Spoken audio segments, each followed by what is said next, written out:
श्री कृष्ण कहते हैं जिस व्यक्ति का कार्य समाप्त हो चुका हो उसे जाना ही पड़ता है। मोह के वशीभूत हो नियति का विरोध करना अधर्म है।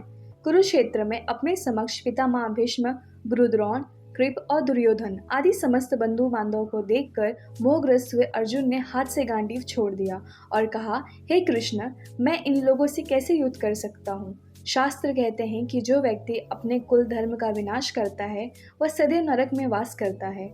कुल का नाश होने पर सनातन कुल परंपरा नष्ट होती है और इस तरह शेष कुल भी अधर्म में प्रवृत्त हो जाता है। माना कि ये लोग लोभ के वश में आकर हमारा अधिकार छीन रहे हैं, पर हम तो लोभी नहीं हैं। हम इनका वध कैसे कर सकते हैं। मैं यह युद्ध नहीं कर सकता माधव। मैं पितामह भीष्म और गुरु द्रोण जैसे पूज्य व्यक्तियों पर बाण कैसे चलाऊंगा। भले दुर्योधन आदि मुझे निहत्थे को मार दे, पर मैं युद्ध नहीं करूंगा। कृष्ण मुस्कुराए। वे अर्जुन के मोह को समझ रहे थे, क्योंकि यह मोह केवल अर्जुन के मन में नहीं उपजा था, बल्कि यह मोह समस्त मानव के हृदय में बसता था। कृष्ण ने कहा, हे अर्जुन, व्यक्ति को अपना कर्तव्य वर्तमान परिस्थितियों के आधार पर तय करना चाहिए। इस युद्ध भूमि के बाहर तुम पांडुपुत्र अर्जुन हो, पर युद्ध भूमि में तुम केवल और केवल एक सैनिक हो। यहाँ तुम्हारा एक ही कर्तव्य है, युद्ध।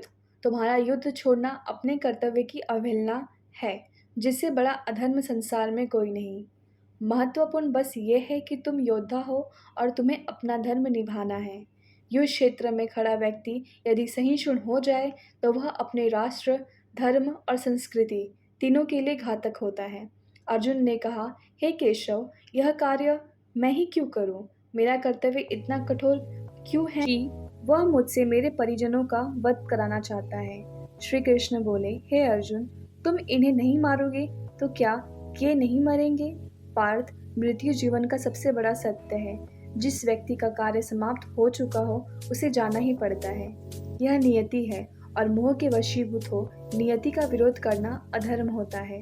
मनुष्य करता नहीं माध्यम भर होता है।